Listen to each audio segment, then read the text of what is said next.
नमस्कार मित्रांनो, स्वागत आहे आपलं माझ्या डेली ब्लॉगिंग चॅनलमध्ये. मित्रांनो, मी सकाळी उठालो आहे आणि लगेचच वर्कआउटसाठी मी माझे गरम फ्रेश बनवले. मग काय वर्कआउट झाले मित्रांनो रेग्युलर रुटीनमध्ये. आणि त्याचबरोबर त्यानंतर मी लगेचच रेडी झालो. रेडी झाल्यानंतर दिवसभराच्या दिनचर्याला सुरुवात करायची. तर लगेचच मी निघालो आहे श्री वाकेश्वर महादेव मंदिर येथे दर्शनासाठी. त्याचबरोबर मी आलो आहे, दर्शन वगैरे घेतले आणि गणपती बाप्पाचे दर्शन घेऊन मी आलो आहे महादेवाच्या दर्शनासाठी. त्यानंतर आता नवीन कन्स्ट्रक्शन चालू असल्यामुळं सर्व कन्स्ट्रक्शनचे मटेरियल होतेच. तर त्याचबरोबर मी लगेचच आलो आहे विठ्ठल रुक्मिणी मातेच्या मंदिरात दर्शनासाठी. नित्यनेमाने आपलं दिनचर्या ठरलेलीच असते, ती म्हणजे सकाळचे देवदर्शन. मग काय विठ्ठल रुक्मिणी मातेचे दर्शन घेतले मित्रांनो. आणि त्याचबरोबर मी आलो आहे घरी आल्यानंतर लगेचच मी माझे आवरले आणि दूध वगैरे घेऊन मी लगेच निघालो आहे शॉपला जाण्यासाठी. मग काय सकाळी मी आलो आहे शॉपला आल्यानंतर शॉप ओपन केले मित्रांनो. आणि त्याचबरोबर लगेचच मी काउंटर वगैरे क्लीन करून माझ्या दिनचर्याला सुरुवात केली. तेच म्हणजे रेग्युलर कस्टमर चालू झाले होते. तर लगेचच सागर पण आलेलाच होता, त्यांनी सर्व लगेच झाडून घेतले. त्याचबरोबर मी मध्ये साफ करून लगेचच देवपूजा करायला सुरुवात झाली. देवपूजा झाली मित्रांनो. आणि त्याचबरोबर रेग्युलर कस्टमर चालूच होते. तर थोड्याच वेळामध्ये पप्पा पण काउंटरला आलेले होते. त्यानंतर पप्पा काउंटरला आल्यानंतर लगेचच रेग्युलर रुटीनच्या ज्या काही ऑर्डर्स होत्या त्या काढायला सुरुवात केली.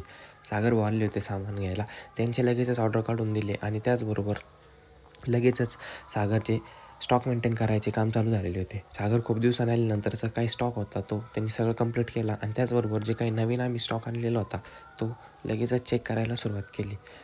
त्यानंतर लगेचच काही ऑर्डर असल्यामुळे परत आम्ही ऑर्डर काढायला सुरुवात केली. आणि थोड्याच वेळामध्ये ऑर्डर काढून दिल्यानंतर सागर भाऊ आलेले सामान घ्यायला, त्यांचं सगळं सामान काढून दिले. आणि त्यानंतर दुपारचे काम आवरल्यानंतर जाहीद आणि मी निघालो आहे शेतामध्ये जाण्यासाठी. त्याचबरोबर आज मी आलो आहे शेतामध्ये. मग काय शेतामध्ये आल्यानंतर मक्कासाठी पाणी चालूच होते, तर मक्काला चक्कर मारला मित्रांनो. आणि त्याचबरोबर मोसंबीला देखील पाणी लावायचे असल्यामुळे मी आलो आहे मोसंबीच्या बागेमध्ये चक्कर मारण्यासाठी.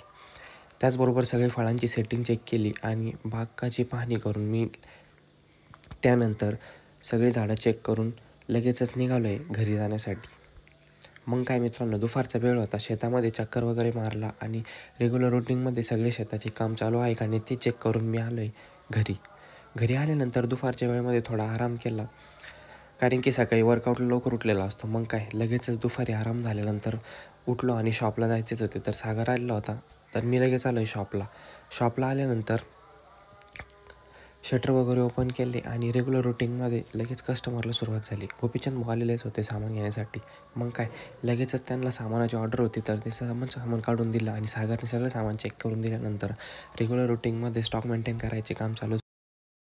त्याचबरोबर थोड्याच वेळामध्ये सागरने काही पॅकेट्स मोजले होते, तर ते मी सर्व पॅकेट्स लगेच पॅक केले. आणि सर्व पॅकेट्स पॅक केल्यानंतर चेक करून स्टॉक मेंटेन झाला. आणि त्याचबरोबर सागरने लगेचच साखरचा स्टॉक जो होता तो मेंटेन करायचा होता, तर त्यांनी लगेच ते पॅकेट्स पॅक करायला सुरुवात केली. त्याचबरोबर सायंकाळच्या वेळेस दिवसभराचे काम संपले आणि पप्पा पण काउंटरला आलेलेच होते. ते बाहेर असल्यामुळे काउंटरला लेट आले. तर मग मी पप्पा काउंटरला आल्यानंतर लगेच निघालो आहे घरी जाण्यासाठी. मग काय पप्पा आलेले होते स्विफ्ट घेऊन तसेच काउंटरला, तर मी लगेचच कार घेतली आणि त्यानंतर स्विफ्ट घेऊन घरी निघालो आहे. त्यानंतर मी आलो आहे घरी आल्यानंतर गाडी वगैरे पार्क केली मित्रांनो. आणि त्याचबरोबर दिवसभराचे काम संपले. मग काय मी निवांत गाडी पार्क करून घरी आलो. मित्रांनो, अशाच नवीन ब्लॉगसाठी नक्कीच लाईक अँड सबस्क्राईब करा. धन्यवाद.